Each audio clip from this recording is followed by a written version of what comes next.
Dairy farming के लिए कौन सी नस्ल अच्छी है गाय की, जो कि हम डेयरी फार्मिंग में रखें जिससे हमारे कुछ पैसे बने, ना कि फीड का खर्च ही निकालते रह जाएं हम। तो इस वीडियो को लास्ट तक देखिएगा, और वीडियो अच्छी लगी तो शेयर शेयर जरूर करें, और कमेंट जरूर किया करें कि आप किस टॉपिक पे बात करना चाहते हैं या क्या जानकारी आप हमसे चाहते हैं, और चैनल को सब्सक्राइब कर लिया करें। तो बात करते हैं ऐसी ब्रीड, जैसे हमारी इंडियन ब्रीड्स हैं, जैसे जिसमें साहिवाल हो गई, थारपारकर हो गई, राठी हो गई, या फिर हमारी हरियाणा ब्रीड हो गई, जितनी भी हमारी इंडी ब्रीड है। दूसरी तरफ बात करते हैं एचएफ हो गई या जर्सी हो गई। आजकल और भी ब्रीड्स आ रही हैं, जैसे गिरलैंडो हो गई, या फिर साहिवाल और एचएफ का मिक्स करके एक ब्रीड है, मुझे माइंड से स्किप हो रहा है उसका नाम, जो कि एबीएस ने कुछ बुल्स के सीमन मंगाए भी थे। काफी वो भी मार्केट में काफी रही, दूध काफी अच्छा दिया उन बुल्स ने भी, जो उनके बछड़ियां पैदा हुई उन बुल्स की उन्होंने। तो देखो, कमर्शियल फार्मिंग में दो तरह की फार्मिंग है आपकी। एक तो आपके यहां का मार्केट कैसा है।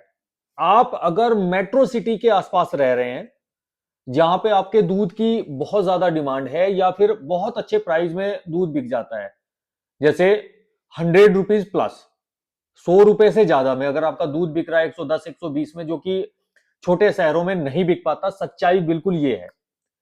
जहां दूध ज्यादा पैसों में बिकता है तो वहां के लिए आप देसी नस्ल पे काम कर सकते हो, या फिर जहां ये दूध की कीमत हमारे उतना नहीं है। जैसे अगर थोड़ा सा इंटीरियर में जाएं या गांव के एरिया में जाएं, तो वहां पे आज भी 30-35 रुपए किलो दूध मिलता है। अब अगर आप देखोगे, फीड का खर्च उतना ज्यादा है कि आप कुछ भी ले लें फीड में, चाहे वो भूसा ले लें, चाहे ग्रीन पाउडर ले लें, चाहे दाना ले लें किसी भी तरह का, तो उसकी कॉस्ट इतनी ज्यादा आ जाती है कि अगर हम हमारे डेयरी फार्म में 15 20 लीटर से कम का अगर एनिमल है, तो सिर्फ उसके खाने का ही खर्च निकलेगा, उससे ज्यादा आप उसमें कुछ नहीं बना सकते।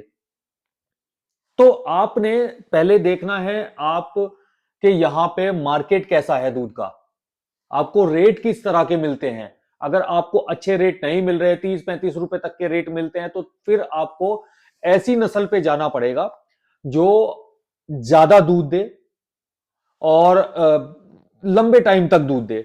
अगर हम देसी नस्ल की बात करते हैं तो मोस्टली ब्रीड, कई लोग इस बात से थोड़े नाराज भी हो जाएंगे, कम टाइम दूध देती है। फैक्ट तो यही है। कई बार लोग बोलते हैं कि नहीं जी, है तो हमारी गाय जो है लास्ट टाइम तक दूध देती है, जब तक वो बहुत गिनी चुनी गाय हैं देसी नस्ल में। बट देसी नस्ल का यही है कि वो 7 8 6 7 महीने ही अच्छे से दूध देंगी आपको, उसके बाद वो दूध नहीं देती। मगर जो यहाँ पे एचएफ और जर्सी ब्रीड है, वो आपकी एक लंबे टाइम तक दूध देती हैं।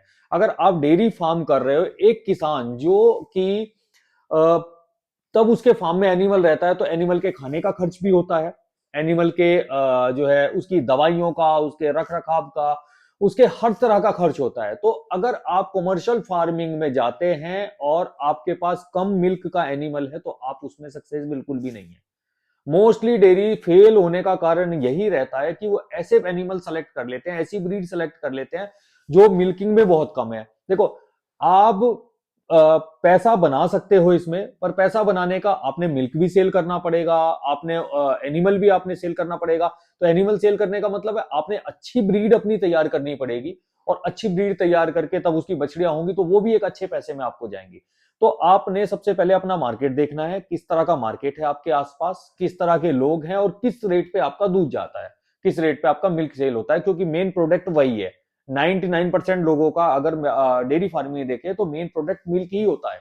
मिल्क से, क्योंकि इसमें आप और कुछ तो कर नहीं सकते। अगर गाय की फार्मिंग की हम बात करते हैं, तो आपने अच्छी ब्रीड एचएफ या जर्सी में से कुछ भी रख सकते हो, अच्छी मिल्क देने वाली गाय रखनी है। अगर आप ऐसी जगह है जहां पे आप इंटीरियर में है, आप अगर ऐसी जगह पे है मेट्रो सिटी के आसपास, जैसे मैंने आपको पहले बताया, तो वहां आप साहिवाल या उस तरह की ब्रीड भी सेलेक्ट कर सकते हो। बट आपने ये थोड़ा सा देखना पड़ेगा, वो थोड़ा सा कम टाइम दूध देती है।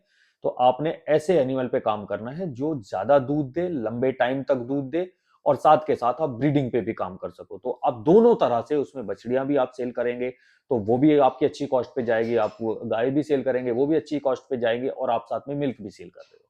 तो यही एक फॉर्मूला है। अगर आप इस तरह से काम करेंगे तो मैं श्योरली बोलता हूं कि आपका डेयरी फार्म भी सक्सेस होगा। और हाँ, जब भी आप डेयरी फार्म शुरू करें और कि जिस भी ब्रीड पे काम कर रहे हैं, फर्स्ट डे से आपने ब्रीडिंग पे काम करना है, फर्स्ट डे से, पहले दिन से। लोग ये कहते हैं, लोग कहेंगे जी इतना खर्च हो जाता है, ये हो जाता है, वो हो जाता है, नहीं, आप फर्स्ट डे से ब्रीडिंग पे काम करें।